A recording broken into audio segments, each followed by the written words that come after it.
ABP news पर हाजिर हूं मैं रुमाना इसार खान। मास्टर स्ट्रोक में आज हम बात करेंगे 2024 की चुनावी मोर्चाबंदी की, जिसके लिए कांग्रेस और बीजेपी ने ओबीसी वाले मुद्दे को धार देना शुरू कर दिया है। लेकिन इस सब के बीच महाविकास अघाड़ी ने जिस तरह से दरार बढ़ रही है वो कांग्रेस की टेंशन बढ़ाने वाली है। हालांकि पूरे देश की टेंशन बढ़ाने वाली खबर आज जम्मू कश्मीर के राजौरी से आई है। राजौरी में आतंकवादियों ने जवानों की गाड़ी पर ग्रेनेड से हमला कर दिया है। रिपोर्ट देखिए। तस्वीरें उस वक्त की जब राजौरी सेक्टर में हमारे आर्मी के जवानों का ट्रक गुजर रहा था। उसी दौरान अचानक गाड़ी में आग लग गई। शुरुआत में किसी को कुछ समझ नहीं आया, लेकिन बाद में पता चला कि राजौरी सेक्टर में सेना के ट्रक पर आतंकवादियों ने हमला कर दिया। वारदात के वक्त राष्ट्रीय राइफल्स की काउंटर टेररिज्म यूनिट के जवान भीमबेर गली और पुंछ के बीच जा रहे थे। ये वारदात दोपहर 3 बजे के करीब हुई।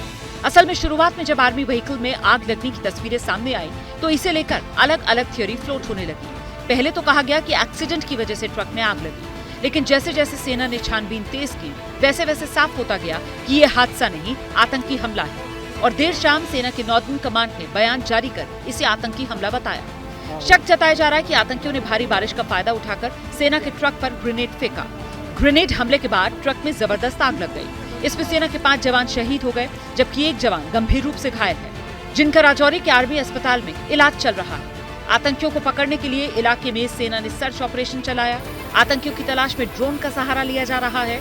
इस बीच लश्कर के ही एक टेरर आउटफिट पीएएफएफ ने हमले की जिम्मेदारी ली। इस पूरे हमले पर दिल्ली तक को ब्रीफ किया गया। सेना प्रमुख जनरल मनोज पांडे ने रक्षा मंत्री राजनाथ सिंह को पुंछ वाली आतंकी घटना को लेकर जानकारी दी। हालांकि इतना जरूर है कि आतंकियों की ये वारदात उनकी बौखलाहट का नतीजा है, क्योंकि कश्मीर में वो लगातार अपने अंजाम तक पहुंचाए जा रहे हैं और इस बार उन्होंने फिर गलती कर दी। एक एक आतंकी का हिसाब होगा, करारा जवाब दिया जाएगा। तो इन आतंकियों का हिसाब होगा, इन्हें सजा जरूर दी जाएगी। लेकिन इस बीच बात एक और सजा की आज दिन भर होती रही। राहुल गांधी ने सूरत कोर्ट में अपनी सजा पर रोक की जो अपील की थी, एप्लीकेशन फाइल की थी, सूरत की अदालत ने खारिज कर दिया।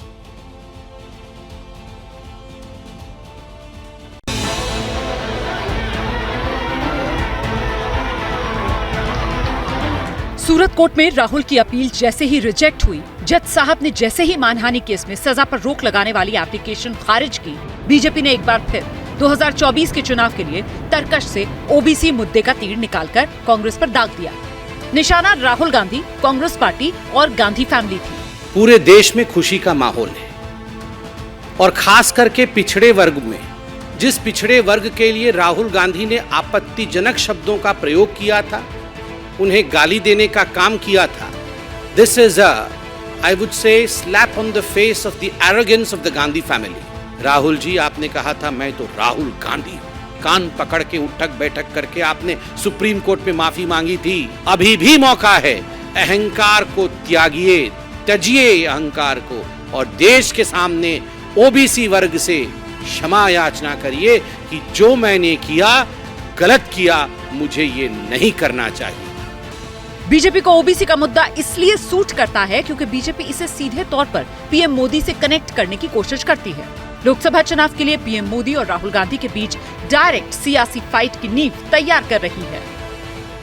इस निर्णय से एक बार फिर पिछड़े वर्ग के आत्मसम्मान और स्वाभिमान की रक्षा हुई है और कांग्रेस पार्टी का जो थोथा अभिमान और अहंकार है, उसके ऊपर एक बार फिर दंड पहुंचा है। परंतु मैं फिर राहुल गांधी जी से यह सुझाव देना चाहूंगा कि भारत की जनता बहुत उदार हृदय है। कुटिलता छोड़िए, अहंकार छोड़िए, सरल हृदय से सहज रूप से एक बार क्षमा मांग लीजिए। कांग्रेस बीजेपी के इस गेम प्लान को समझ रही है, तभी तो ओबीसी वाले फ्रंट पर बीजेपी को काउंटर कर रही है। ओबीसी समुदाय के लोगों ने ये समझ लिया है कि मोदी जी और सत्तारूढ़ बीजेपी किस प्रकार से उनके नाम का दुरुपयोग कर रहे हैं, उनके नाम को भुनाने का प्रयत्न कर रहे हैं राजनीतिक रूप से। राहुल गांधी की आवाज रुकेगी, झुकेगी,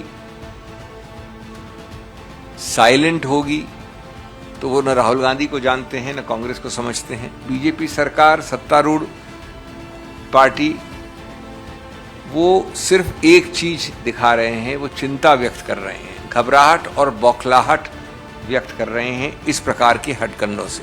साफ है दोनों सियासी दल किसी भी कीमत पर ओबीसी वाले फैक्टर पर बैकफुट पर नजर नहीं आना चाहते। इसकी शुरुआत राहुल गांधी ने कोलार की रैली से की, जब उन्होंने मोदी सरकार से जातिगत जनगणना के आंकड़े सार्वजनिक करने की मांग की। बीजेपी की मोदी जी, आप ओबीसी की बात करते हैं, उस डेटा को आप पब्लिक कर दीजिए, पता लग जाए देश में कितने ओबीसी हैं, कितने दलित हैं, कितने आदिवासी हैं। कास्ट सेंसस का डेटा आप रिलीज कीजिए, देश की जनता को पता लग जाए।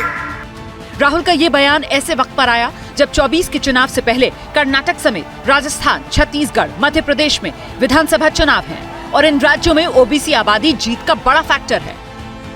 कर्नाटक में करीब 56% ओबीसी हैं, राजस्थान में 46% ओबीसी समुदाय, छत्तीसगढ़ में भी 46%, मध्य प्रदेश में 42% जनता ओबीसी समुदाय को रिप्रेजेंट करती है।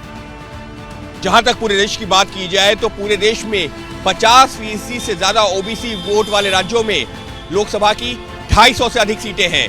वहीं अगर हम पूरे देश की बात करते हैं तो 400 से अधिक लोकसभा की सीटें ऐसी जगहों पर हैं जहां पर ओबीसी वोटों का खासा प्रभाव रहता है। कांग्रेस ओबीसी वोटरों के बीच इतनी मेहनत इसलिए भी कर रही है क्योंकि 1996 के बाद से कांग्रेस का ओबीसी वोट बैंक 25% से घटकर 15% पर आ गया है, जबकि बीजेपी का ओबीसी वोटर 19% से बढ़कर 44% तक पहुंच गया। यही वजह है कि अब ओबीसी वाले वोट बैंक पर दो बड़े सियासी दलों की नजर है। राहुल तो अब प्रधानमंत्री मोदी की तरह चाय पर चर्चा तक करते हुए दिखाई दे रहे हैं और उनका वाला डिस्क्वालिफिकेशन केस इस कड़ी में जोड़कर देखा जा रहा है। तो ओबीसी वोटर्स के लिए ये जोर वही जोड़तोड़ की खबरें एनसीपी के भीतर खाने से भी सामने आने लगी। शरद पवार की पार्टी और अजित पवार के बीच किस तरह का कॉम्बिनेशन है, इसे लेकर चर्चाओं का दौर लगातार जारी है। लेकिन एक और डेवलपमेंट है, senior Pawar versus junior Pawar के बीच तनातनी की खबर को हवा दे दी। पडायचं ह्याच्यात ट्वीट मधनं झेंडा काढला, अमकं काढलं, तमकं काढलं, आता तिथं काही झेंडा सारखाच इथं लावून ठेवू फिरो। भतीजे ने ट्विटर प्रोफाइल से पार्टी का झंडा हटाया तो उस वक्त चाचा चुप भले ही रह गए, लेकिन मौका आया तो पार्टी ने नेताओं वाली लिस्ट से भतीजे का नाम ही उड़ा दिया। बताया जा रहा है कि एनसीपी के घाटकोपर कैंप में शामिल होने वाले लीडर्स की लिस्ट से अजीत पवार का नाम गायब। घाटकोपर में लगने जा रहे एनसीपी के संभागीय शिविर में कार्यकर्ताओं को बीजेपी की पॉलिसी के विरोध की गुट्टी पिलाई जानी है। घाटकोपर एनसीपी कैंप में कार्यकर्ताओं को बेरोजगारी, महंगाई, महापुरुषों का अपमान और महिला सुरक्षा जैसे मुद्दों पर पार्टी का पक्ष रखने की ट्रेनिंग दी जाएगी। इस ट्रेनिंग कैंप में एनसीपी के सबसे बड़े नेता और महाविकास अघाड़ी के लिए बाइंडिंग फोर्स का काम करते रहे शरद पवार ही होंगे। एनसीपी के स्टेट प्रेसिडेंट जयंत पाटिल होंगे, सीनियर लीडर और एमपी प्रफुल्ल पटेल और सुनील तटकरे होंगे, जमानत पर चल रहे अनिल देशमुख और छगन भुजबल भी होंगे, लेकिन अजित पवार नहीं होंगे। 2024 में एक तरफ देश में लोकसभा चुनाव होंगे, दूसरी तरफ महाराष्ट्र में विधानसभा के भी चुनाव हैं। इस लिहाज से एनसीपी के इस कैंप को काफी खास माना जा रहा है। इसीलिए ट्रेनिंग प्रोग्राम के लिए पार्टी के मुंबई मंडल के 2000 से ज्यादा पदाधिकारियों को न्योता भेजा गया, लेकिन इन्हें राह दिखाने वाले नेताओं की लिस्ट में अजित पवार का नाम नहीं होना कई तरह की चर्चाओं को जन्म दे रहा है, कई तरह के सवाल पैदा कर रहा है। और सबसे पहला सवाल तो ये है, क्या चाचा शरद पवार को अब अपने भतीजे अजित पवार पर भरोसा नहीं रहा? अजित पवार को कार्यकर्ताओं के कैंप से बाहर रखकर शरद पवार आखिर क्या संकेत देना चाहते हैं? शरद पवार को राजनीति का महाचाणक्य कहा जाता है। उनके हर फैसले के पीछे गहरे अर्थ और संकेत छिपे होते हैं। अजित पवार ने जब अपने ट्विटर और फेसबुक प्रोफाइल से पार्टी का झंडा हटाया, इसके बाद से ही उनके दोबारा बीजेपी से हाथ मिलाने की अटकलें लगाई जाने लगी। तो अजित पवार मीडिया के सामने आए, पार्टी छोड़ने की अटकलों को कोरी गप बता दिया। प्रतिक्रिया सीनियर पवार और बीजेपी की तरफ से भी आई। जी काही चर्चा तुमच्या मनात आहे ती आमच्या कुणाच्या मनात नाही। मी राष्ट्रवादी काँग्रेस पक्षापुरतं सांगू इच्छितो की राष्ट्रवादी काँग्रेस पक्ष विचार पक्षात दावा करणाऱ्यांचे सगळे सहकारी एका विचारानं पक्षाला शक्तिशाली कसं करायचं या भूमिकेत आहेत त्याच्यापासून दुसरा कुठला इतर कुणाच्या मनात नाही. समझता हूँ कि जब वो सार्वजनिक रूप से ये कह रहे हैं कि मेरा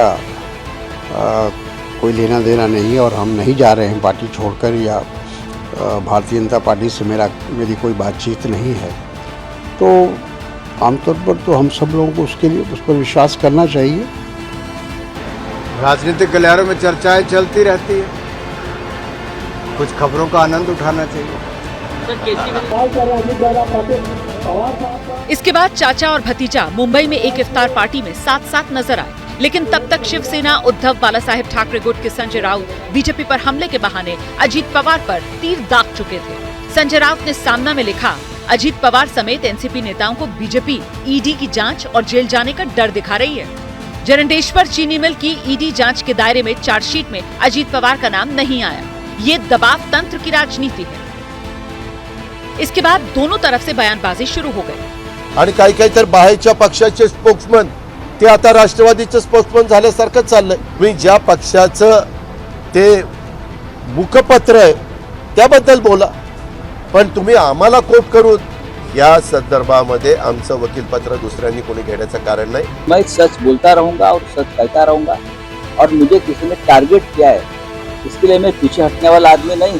मैं हमेशा सच ही बोलता हूँ, मैं किसी के बाप को डरता नहीं. जिस तरह से जांच एजेंसी सेंट्रल प्रेशर बनाकर फिर बीजेपी ऑपरेशन कर रही है, उसके ऊपर अगर हमारे जैसे लोग बोलते हैं तो जरूर बीजेपी को गुस्सा होना चाहिए. अजीत पवार के विरोधियों का दावा है कि वो इस बार भी एनसीपी को तोड़ने की कोशिश कर रहे थे और पिछली बार की तरह इस बार भी सीनियर पवार को ये खबर समय से पहले मिल गई. दावा किया जा रहा है कि इन्हीं वजहों से अजीत पवार पर शरद पवार का भरोसा घटा है और चाचा के इशारे पर ही अजीत पवार को घाटकोपर के कैंप से दूर रखा गया है. हालांकि पार्टी की तरफ से जो सफाई दी जा रही है उसमें यही बताया जा रहा है कि शुक्रवार को अजीत पवार पिंपरी चिंचवड़ के कार्यक्रम में शामिल होंगे, इसलिए वो कैंप में शामिल नहीं रहेंगे. जब बात सफाई तक पहुंच जाए तो समझ लेना चाहिए कि मामला कुछ न कुछ तो है. अब ये क्या और कितना है ये भी जल्द पता चल जाएगा. आइडियोलॉजी और गेम प्लान के प्लेटफॉर्म पर महागाड़ी के पार्टनर्स के बिखराव का एक और सबूत भी तो सामने आ गया ना. मोदी सरकार को घेरने के लिए राहुल गांधी, पूरी कांग्रेस जिस अदानी का नाम लेती रहती है, वही अदानी आज मेहमान बनकर शरद पवार के पास पहुंच गए. दोनों के बीच करीब 1.5 घंटे तक मीटिंग चली. पवार अदानी की इस मीटिंग के बाद कांग्रेस के नेता बेहद संभल कर बोल रहे हैं. जिस वक्त राहुल गांधी सूरत में मानहानि केस पर कानूनी लड़ाई लड़ रहे थे, जिस वक्त वो दिल्ली की गलियों में चाय पर चर्चा कर रहे थे, मुखर्जी नगर में आईएएस एस्पिरेंट्स के साथ बात कर रहे थे, ठीक उस वक्त सूरत से 458 किलोमीटर दूर महाराष्ट्र की सियासी पिच नई करवटें ले रही थी. कांग्रेस के अदानी मुद्दे की हवा निकालने वाले शरद पवार की पॉलिटिकल पावर का लेटेस्ट ट्रेलर रिलीज हुआ. चमचमाती ब्लैक कलर की लग्जरी कार में सवार होकर गौतम अदानी मुंबई में शरद पवार के सिल्वर ओक आवास पहुंच गए. दोनों दिग्गजों के दरमियान करीब 1.5 घंटे मीटिंग हुई. इधर शरद पवार अदानी के मुद्दे पर नई केमिस्ट्री सेट करने में लगे, उधर राहुल गांधी हर मंच पर अदानी का मुद्दा उठा रही है और इस बार भी उन्होंने ट्विटर पर अदानी के नाम पर मोदी सरकार को घेरने की कोशिश की. राहुल गांधी सेम पिच पर खेल रहे हैं, लेकिन महाराष्ट्र की सियासत कितनी करवटें बदल रही है इसका अंदाजा एक और डेवलपमेंट से पता चलता है, क्योंकि अदानी और पवार की मीटिंग के बाद संजय राउत पवार से मिलने पहुंचे. 25 मिनट की मुलाकात में क्या कुछ डिस्कस हुआ, मुद्दे क्या थे, ये बताए बगैर संजय राउत शरद पवार के घर से निकल गए. महाविकास अघाड़ी में दरार की आशंकाओं के बीच शरद पवार की राजनीति को लेकर तमाम सुगबुगाहट है, लेकिन पॉलिटिक्स में नया ट्विस्ट शरद पवार और अदानी की मुलाकात से आया. इस मुलाकात के मायने क्या हैं? इस पर कांग्रेसी खेमे में खामोशी के सिवा और कुछ नहीं.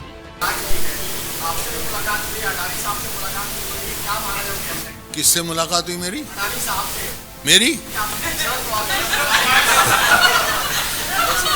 उनकी मुलाकात का मैं क्या? वैसे बोलने के लिए कांग्रेस के पास कुछ है भी नहीं, क्योंकि अप्रैल में ही एनसीपी प्रमुख शरद पवार का एक इंटरव्यू चर्चा में आया, जिसमें अदानी मामले की जेपीसी जांच की मांग को लेकर उन्होंने खुद सवाल उठा दिए. चर्चा होने लगी कि विपक्षी एकता की गाड़ी चलने से पहले ही पटरी से उतर गई. रही बात अदानी के मुद्दे की, तो उससे तो पवार पहले ही किनारा कर चुके हैं. जेपीसी झाली की आपण हेच केलं असेल तर आम्ही त्याला विरोध करणार नाही, त्यांच्या मताशी आम्ही सहमत नाही. एनसीपी चीफ शरद पवार का मैसेज क्लियर है, मैसेज सीधा राहुल गांधी को है कि अघाड़ी का मसीहा एनसीपी ही है। शरद के स्टैंड से जितनी बेचैनी कांग्रेसी खेमे में है, उतनी ही बौखलाहट सीपीआई में भी। शरद पवार जी मेरे ख्याल से उम्र के उस मुकाम पर पहुंच गए हैं जहां वो ये नहीं समझ पाते कि क्या सच है, क्या गलत है, क्या कहना चाहिए, क्या नहीं कहना चाहिए। कृपया मैं मीडिया के लोगों से हाथ जोड़ के कहना चाहता हूं कि उनकी बातों को बहुत गंभीरता से न लें। महाराष्ट्र की पॉलिटिकल पिच पहले ही बाउंसी है। उस पर गौतम अडानी के साथ मुलाकात कर शरद पवार ने कांग्रेस पर नया बाउंसर दे मारा। ये भी बता दिया कि महाराष्ट्र में पवार पावर के मायने क्या हैं।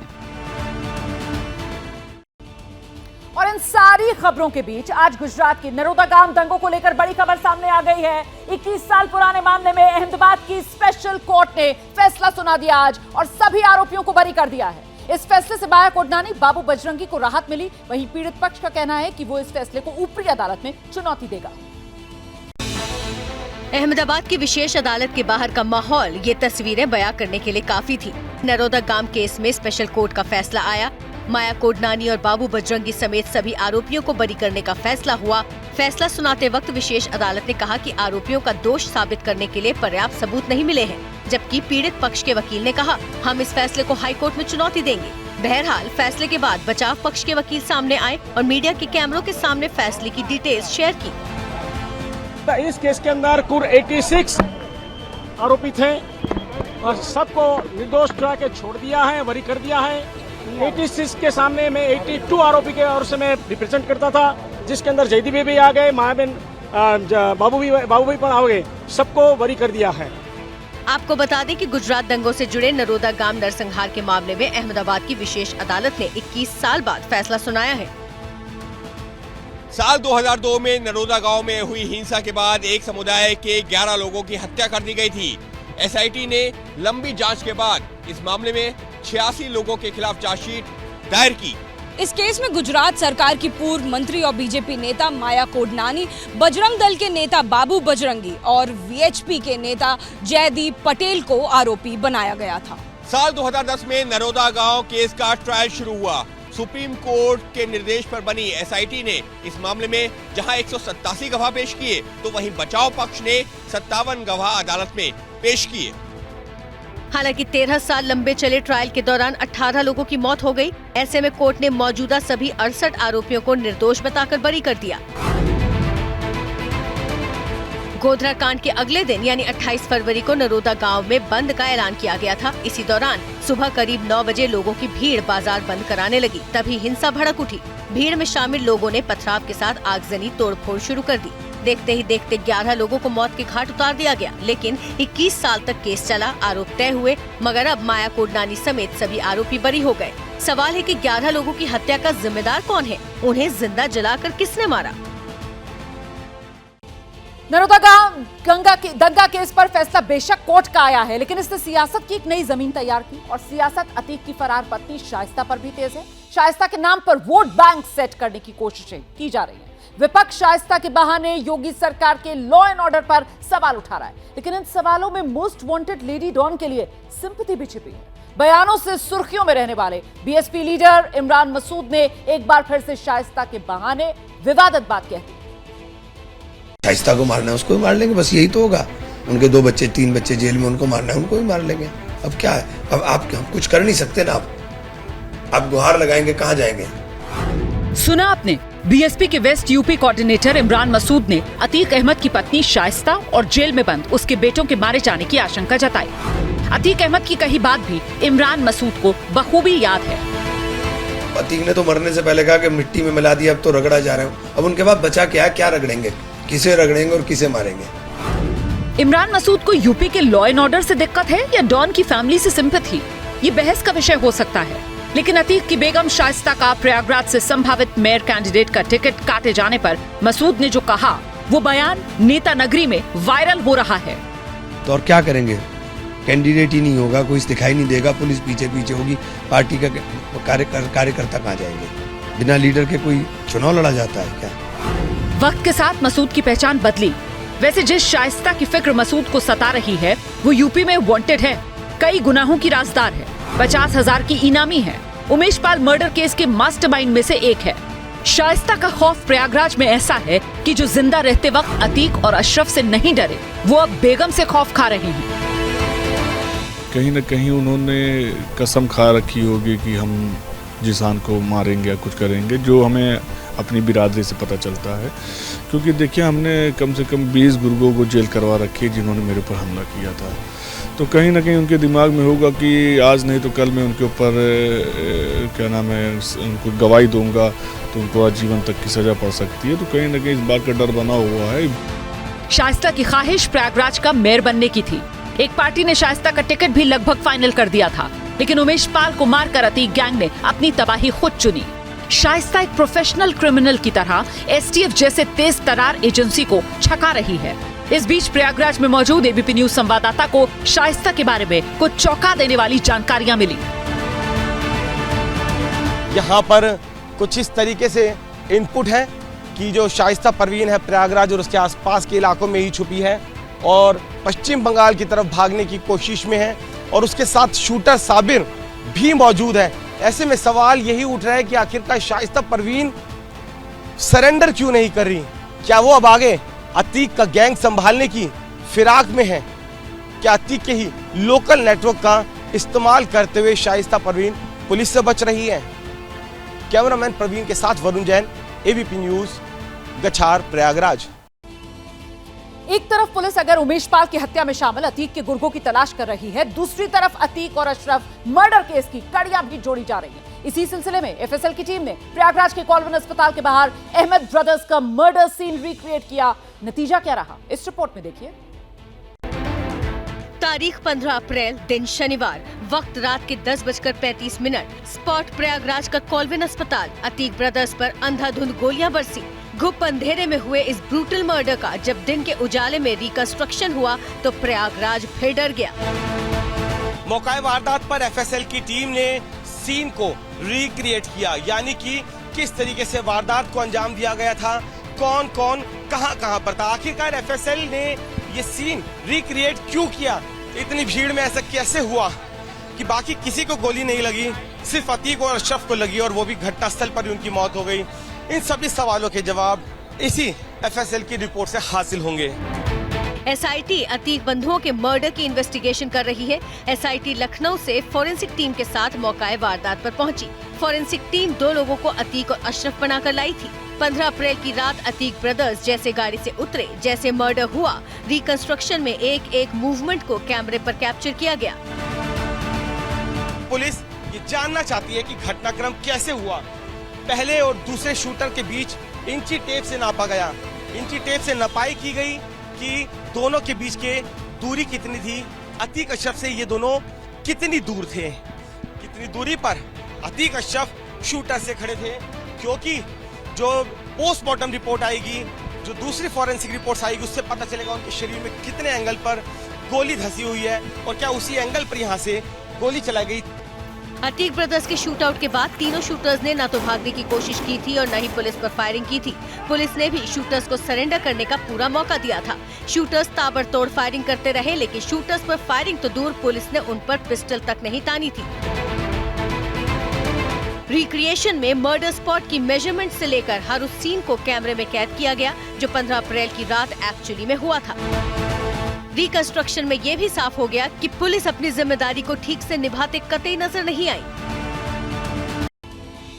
हालांकि इन सब के बीच शूटर्स ने अतीक मर्डर केस एक नई दिशा में मोड़ दिया है। शूटर्स का दावा है उन्हें कत्ल के लिए जो हथियार हैं वो दिल्ली के गोगी गैंग ने दिलवाए। सवाल यह कि गोगी गैंग को अतीक अहमद से दुश्मनी क्या थी? पुलिस इस सवाल का जवाब तलाश रही है, लेकिन इस बीच एक मुशायरे के वीडियो ने पूरे मामले को नया ट्विस्ट दे दिया है।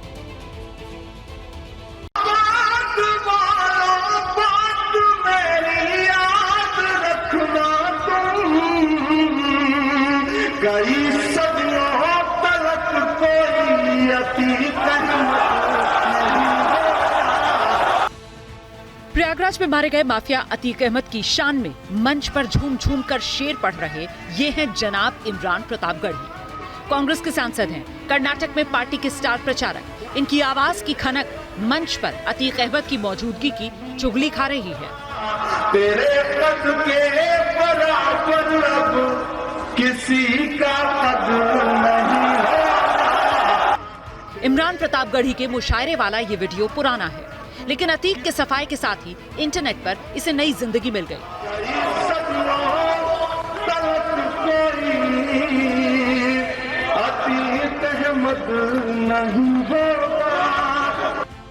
यूपी का कोई शहर हो, अतीक अहमद जब लोगों को सताने का कोटा पूरा कर चुका होता तब इसी तरह की महफिलें सजाया करता।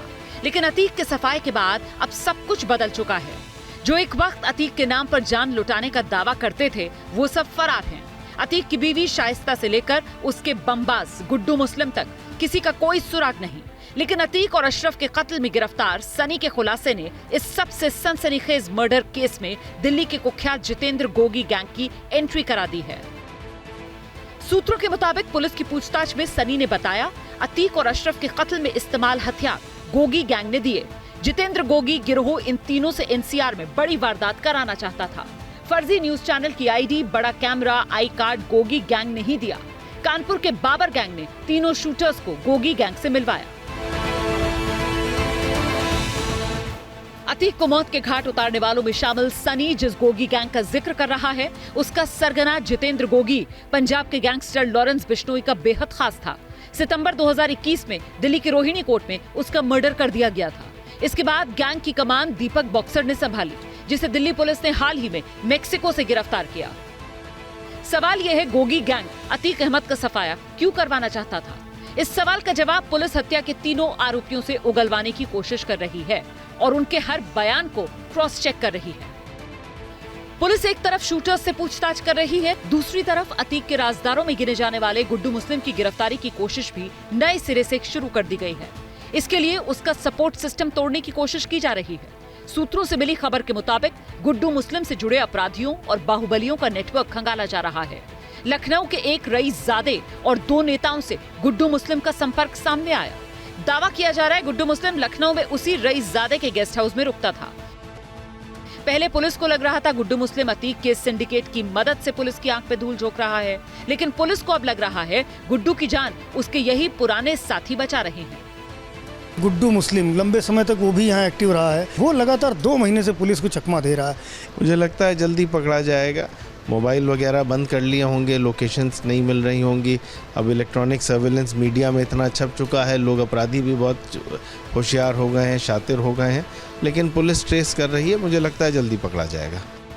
अगर गुड्डू मुस्लिम शिकंजे में आया तो शाइस्ता भी ज्यादा दिन तक नहीं बच पाएगी, क्योंकि दावा किया जा रहा है कि अतीक की ये बेगम गुड्डू मुस्लिम के सहारे ही फरारी के दिन काट रही है।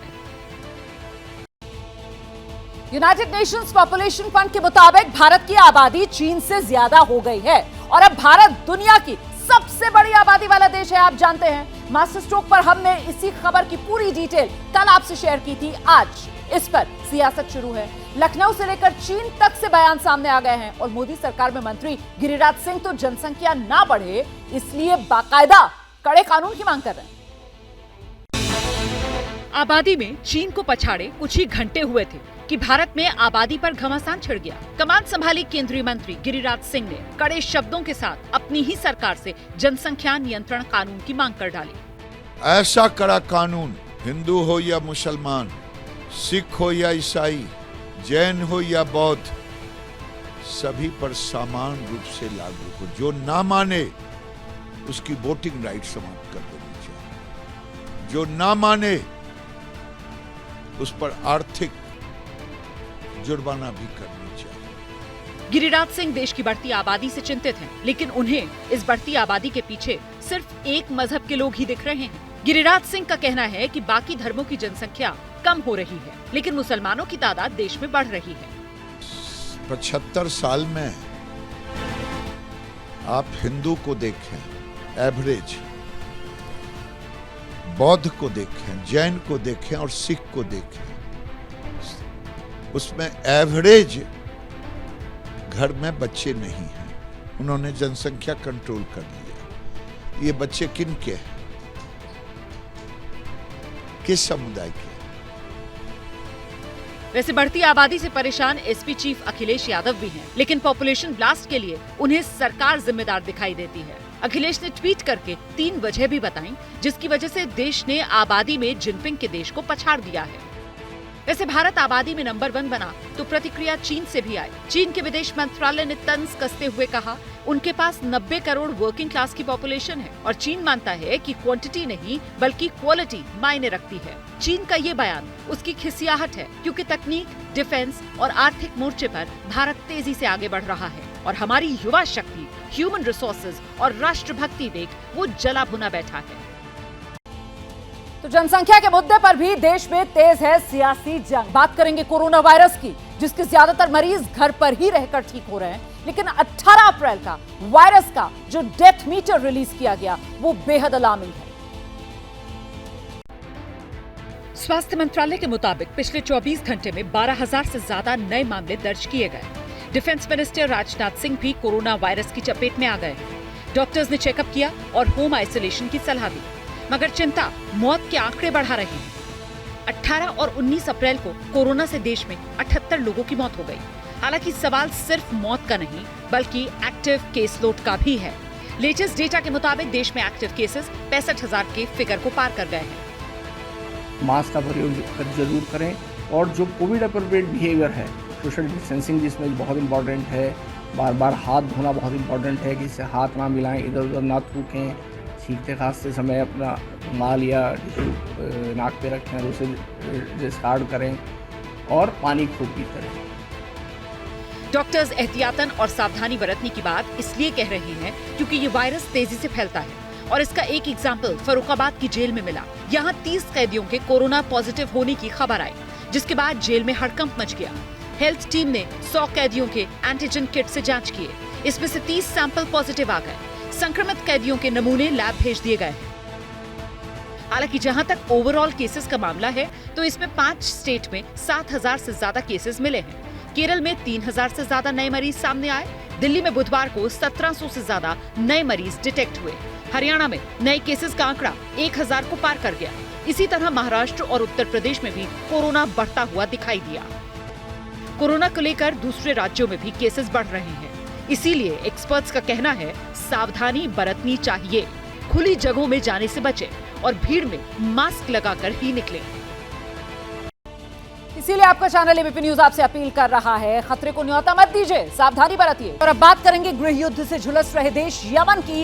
यमन के कैपिटल सिटी सना में बड़ा हादसा हुआ। $10 के लालच में करीब 80 लोगों की जान चली गई। इंसानों ने इंसानों को रौंदा और चली गई 78 लोगों की जान। तस्वीरें यमन की राजधानी सना की, जहां मची भगदड़ ने कईयों का दम घोट दिया। लोग तड़प तड़प कर दम तोड़ने लगे। इस हादसे की वजह भी हैरान करने वाली है। दरअसल रमजान के महीने में रोजदारों के लिए एक इवेंट रखा गया। उन्हें $10 बांटे जा रहे थे। फ्री में $10 पाने के लिए भीड़ ज्यादा जमा हो गई। बेकाबू भीड़ को अनुशासित रखने के लिए सुरक्षा कर्मियों ने हवाई फायरिंग कर दी। फायरिंग से दहशत फैल गई। लोग इधर उधर भागने लगे। तभी शॉर्ट सर्किट की घटना घट गई, जिससे भगदड़ मच गई। अब तक 78 मौत की खबर है, जबकि 73 घायल बताए जा रहे हैं। घायलों का इलाज सना के ही अल थावरा अस्पताल में किया जा रहा है। मरने वालों का आंकड़ा और बढ़ सकता है। यमन 1 दशक से सिविल वॉर में झुलसा है, लेकिन बिना जंग के एक साथ एक जगह पर 78 लाशें यमन ने शायद ही इससे पहले कभी देखी। क्या मजबूरी है मेरी, बताइए। मैं अभी आपको बताती हूँ कि मैंने ओए होए होए होए नमकीन के चटकारे लेते हुए टकटकी मार के डिबेट शो को पॉज रिपीट कर कर के देख रहे हैं जोगिंदर जी। इनकी तरह आप भी देखें अपनी फेवरेट डिबेट्स को रिपीट कर और डाउनलोड कीजिए एबीपी लाइव ऐप अपने स्मार्ट टीवी पर।